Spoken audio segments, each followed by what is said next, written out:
Recent টাইমে Germany একেবারে বড় টুর্নামেন্ট জেতার প্রশ্ন তাদের আসছেই না, এবং তারা খুব একটা সফল হয়নি। ইউএফএ নেশনস লিগে 4th পজিশনে শেষ করেছে। বড় টুর্নামেন্ট তাদের জেতা যদি বলতে হয় সেই ক্ষেত্রে absolutely it was in the 2014 FIFA world cup, যেটা তারা চ্যাম্পিয়ন হয়েছিল ব্রাজিলে গিয়ে। এবং তার মধ্যবর্তী পর্যায়ে আর 20 ওয়ার্ল্ড কাপে তারা রাউন্ড অফ 16 থেকে এক্সিট করে, গ্রুপ স্টেজ থেকে, বেগ পার্ডন। এবং ইউরো 2020-তে রাউন্ড অফ 16, ইউরো 2024-এ কোয়ার্টার ফাইনাল। এবং সেই জায়গাটায় জুলিয়ান নাগলসম্যানের জন্য খুব মারাত্মক ভাবনা বা একটা সাংঘাতিক চিন্তার জায়গা তৈরি হয়েছে যে কিভাবে, what would he try and find out as a replacement for creative midfield, for that playmaking, playing between the lines, কে করবে সেই কাজটা, যেটা জেমাল মুসিয়ালা ফ্যান্টাস্টিক ভাবে করতে পারতো। ওয়ার্ল্ডের one of the most exciting young prospect বলা হচ্ছে তাকে, এবং he is proved is metal. আমরা দেখেছি ইউরো 2024-এ জয়েন্ট টপ স্কোরার হয়েছে। তো মানে he is bin a fantastic prospect. যেমন অনেকে উচ্ছ্বসিত এবং মানে মাথা খারাপ করছেন, they are feeling that next big thing is Lamine Yamal. তো ঠিক তেমনই জামাল মুসিয়ালা সম্বন্ধেও একই রকম বলা হয়, জুড বেলিগাম সম্বন্ধেও বলা হয় যে দ্য নেক্সট বিগ থিং। কিন্তু এইখানটায় যে এই FIFA club world cup quarter ফাইনালে ট্রিমেন্ডাস একটা ইনজুরি, যেটা ফুটবল জীবনটা শেষ হয়ে যেতে পারতো জামাল মুসিয়ালার, with that tackle from PSG keeper Gianluigi Donnarumma. তার ফিবুলা অর্থাৎ পায়ের নি জয়েন্টের তলা থেকে অ্যাঙ্কেল জয়েন্টের মধ্যে যে দুটো মেন হাড় থাকে, তার বাইরের দিকের হাড়টা বা সরু হাড়টার নাম হচ্ছে ফিবুলা। আপনাকে খুব একটা আনাটাকে বুঝতে হবে না, মোটামুটি বেসিকলি বুঝতে পারলেই হবে। টিবিয়াটা হচ্ছে স্ট্রং বা শক্ত হাড়টা, যেটা বাইরে থেকে হাত দিলে পায়ের সামনের দিক থেকে আপনি শিন বোন বলেন। তো দ্যাট ইজ দ্য মেন যেটা স্ট্রেংথ বিয়ার করে। আর fibula is a sort of stabilising bone. তার তলার অংশটা, যেটা আবারও অ্যাঙ্কেল জয়েন্টের বাইরের দিকে আপনি আঙুল দিয়ে যদি দেখেন, দেখবেন একটা এরকম নব মতো ফিল হয় না, যদি দেখে থাকেন, একটু উঁচু হয়ে থাকে।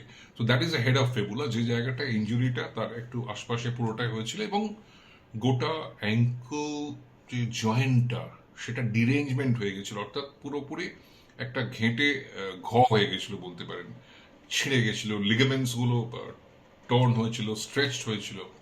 তো সেইটা একটা ফ্যান্টাস্টিক সার্জারি। তাকে সঙ্গে সঙ্গে অরল্যান্ডো থেকে ফ্লাইটে মিউনিকে নিয়ে আসা হয়, এবং ট্রিমেন্ডাস সার্জারি হয়। এবং the biggest news in the football world is কি জামাল মুসিয়ালার সার্জারি একদম সাকসেসফুল হয়েছে, তার অ্যাঙ্কেল জয়েন্ট রিকনস্ট্রাকশন হয়েছে, এবং ইম্পর্টেন্টলি 8th অফ জুলাই অর্থাৎ পোস্ট সার্জারি সঙ্গে সঙ্গে সে রিহ্যাব স্টার্ট করেছে। রিহ্যাব মানে মাঠে গিয়ে দৌড়ঝাঁপ এরকম নয়, সেটা ইমোবিলাইজেশন এখন থাকবে, এই পেজটা চলবে। কিন্তু এটা হচ্ছে ইটস বেড বাউন্ড এবং বেড সাইড।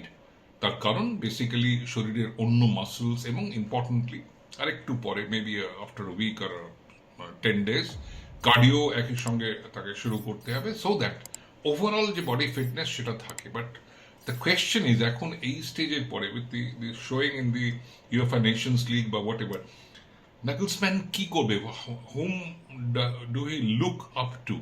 এইটা একটা বড় ভাবনা ফর দি জার্মান টিম। কেননা জার্মানি ভালো করছে না, দ্যাট নট ডুইং ওয়েল। এবং সেই জায়গাটা, এবং gradually with the departure of Manuel Neuer চলে গেছে, টনি ক্রোজ নেই, থমাস মোলার বিদায় নিয়েছেন। So who are the people যারা এগিয়ে নিয়ে যাবেন গোটা জিনিসটা? যদি দলটাকে আমরা দেখি রিসেন্ট টাইমে কি হয়, some big names, some great names, ter Stegen অবশ্যই থাকবেন, জনাথন টা, এবং ক্যারার, মিডলস্ট্যাড, গোসেন্স ডিফেন্সের কথা যদি বলি, গোটা জিনিসটা বা দলটাকে প্রায় বেঁধে রাখেন is ইয়াশুয়া কেমিচ।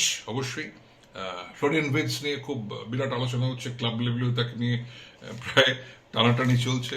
Yes, Gnabry could be one of the big play makers, যে এগেন কাট করে ঢুকে এসে গোল করতে পারেন, he has done well. But again একটা রিকভারি সিজন হয়েছে, এবং he is done sort of well. সেই ক্ষেত্রে লেরয় সানে ইজ অফকোর্স ভালো একটা অপশন, গোটা দলটা বা স্ট্রেংথ অ্যাড করতে পারে। ফুলক্রক স্কোর গোলস এবং লিয়ান গরেৎসার দিকেও সবাই তাকিয়ে আছে। সো জার্মান দলটার ক্ষেত্রে কিন্তু যাই কিছু বলুন, talking about the playing style, যে হোল্ড করা, playing between the lines, hold করে গেম তৈরি করা, এবং যেটা সমস্ত ভালো কোচেরা সবসময় বলে থাকেন যে Jamal Musiala is got a fantastic eye, বলটাকে কোথায় পাঠাতে হবে এইটা ওর চেয়ে ভালো আর কেউ জানে না। হি ক্যান ইউটিলাইজ স্পেসেস, ঠিক জায়গায় ভালো কম্বাইন করতে পারে। এবং what he has done is he is done something extraordinary for Bayern at the age of 17। সেই সময়ের সবচেয়ে ইয়াং ডেবিউ তার হয়েছিল ফর বায়ান।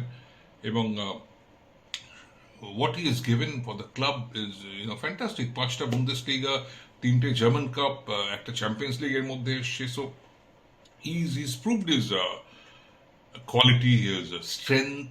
আর মানে তার যে ড্রিবলিং, তার যে ফ্রিক্স, তার যে ক্লেভার ট্যাকটিক্স, এগুলোর জন্য তাকে ব্যাম্বি নাম দিয়ে ডাকা হয়। So Germany need Musiala. এবং এটা দেখতে হবে যে Musiala is a great fighter. তার কারণ হচ্ছে যে মুসিয়ালার বাবা হচ্ছেন ইজ এ নাইজেরিয়ান ব্রিটিশ, এবং যার জন্য একটা পর্যায়ে অবধি মুসিয়ালা কিন্তু ইংলিশ টিমের হয়েও ইউথ লেভেলে খেলেছেন। তারপরেই opted for Germany. His mother is a German with Polish root, ওখান থেকে এসছেন। সো সেই জায়গা থেকে এসে সেটেল করেছেন। So he opted for Germany. So ওর মধ্যে যে রক্ত আছে, এবং এই যে মিশেল, এই যে লড়াকু একটা ক্ষমতা, Nigerians have got great strength, so are the Germans. তো জার্মানির লড়াই কে ভুলতে পারে? সো মেবি হয়তো এই ক্ষেত্রে এই যে জামাল মুসিয়ালা ব্যাক করে আসা, কবে ফিরবে ফুল স্ট্রেংথ, সেটা এক্স্যাক্টলি আমরা ফুটবল মেডিসিন নিয়ে যারা কাজ করি, স্পোর্টস মেডিসিন এক্সপার্টস, আমি নিজে একজন FIFA accredited licensed holder of FIFA football medicine, আমরা যতটা আমাদের এক্সপিরিয়েন্স আছে, যতটা আমরা স্টাডি করেছি, যতটা আমরা কেস দেখেছি, তাতে এই ধরনের ইঞ্জুরির ক্ষেত্রে at least 6 months absolutely off the pitch থাকতেই হবে। তারপরে ব্যাক করে how will he get back into the team. আমি ক্লাবের ক্ষেত্রেও বলছি যে মায়ান সেট আপে কীভাবে সে নিজেকে মানিয়ে নেবে, এবং জার্মান টিমের সঙ্গে when he could be in, এইটা কিন্তু একটা ভাবনার জায়গা। এবং সেকেন্ডলি যে ফুল থ্রটল ট্রেনিং, এবং যেটা সবার প্রশ্ন, এবং ফুটবল বিশেষজ্ঞরাও ভাবছেন এটা, বা আলোচনা করছেন, চিন্তা করছেন যে will he gain his magic.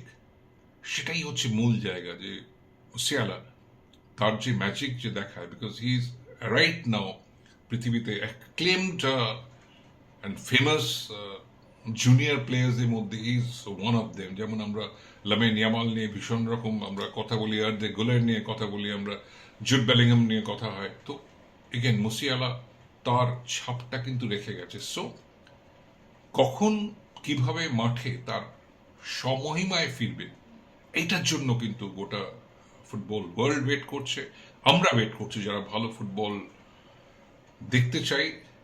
এবং জার্মানির যে রেজিলিয়েন্স, জার্মানির যে লড়াই, জার্মানির যে সাফল্য, সেটাই আবার তারা কবে ফিরবে, সেটারই অপেক্ষায় কিন্তু জার্মানির অসংখ্য সমর্থক। তারা শুধু জার্মান নয়, প্রচুর ভারতীয় যারা আছেন, যারা জার্মানিকে সাপোর্ট করেন, প্রচুর বাঙালি আছেন যারা জার্মানিকে ভালোবাসেন। সো সবাই চাইছেন যে টিমটা ব্যাক করে আসুক in its own original form.